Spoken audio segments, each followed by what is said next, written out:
An or statement is also a compound statement because typically when we say or when we use or, we say this or that, item A or item B.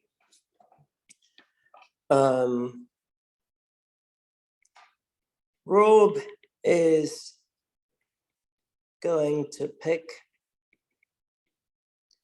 either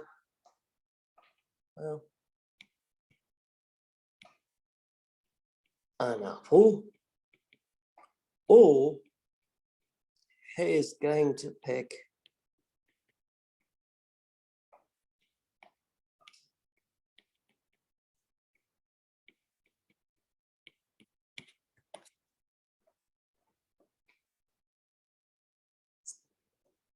there are two statements now that I've combined them using or. So P, Q,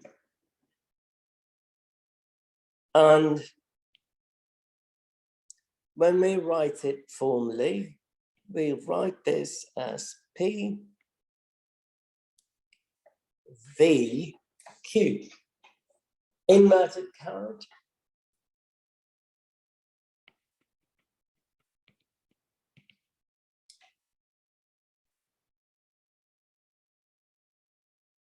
So just like the and statement, the or statement has something to do with set theory as well.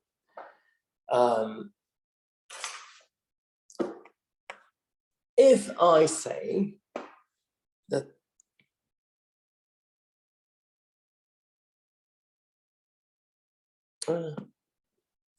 the number 5 is either in set A or the number 6 is in set B,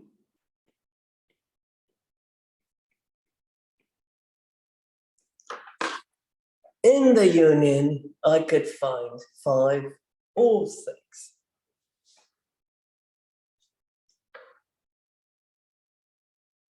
Strange example, but here is another case. If I say number 5 is in A, or I'll use the same 5, number 5 is in B, I know for a fact that number 5 will be in A union B. If someone said A union B has the number 5, that would indicate to me that number 5 was either in set A or it was in set B. Well, of course, there is a possibility that it was in both of them, but we're not considering that part. All I'm trying to say is, if I made a conclusion that number 5 ended up in set A union B, then number 5 is in A or it is in B. Again, you will see the connection between that V part and the U part. Yes. So when we were doing set theory, I mentioned there is a connection between this and logical statements later on. This is what I was referring to.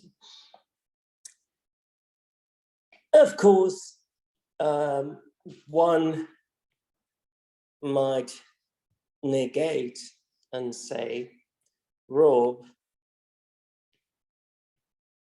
is not going to pick an apple,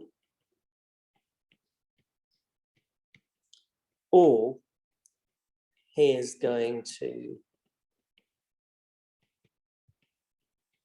pick a burger. Now, you shouldn't jump to conclusion here.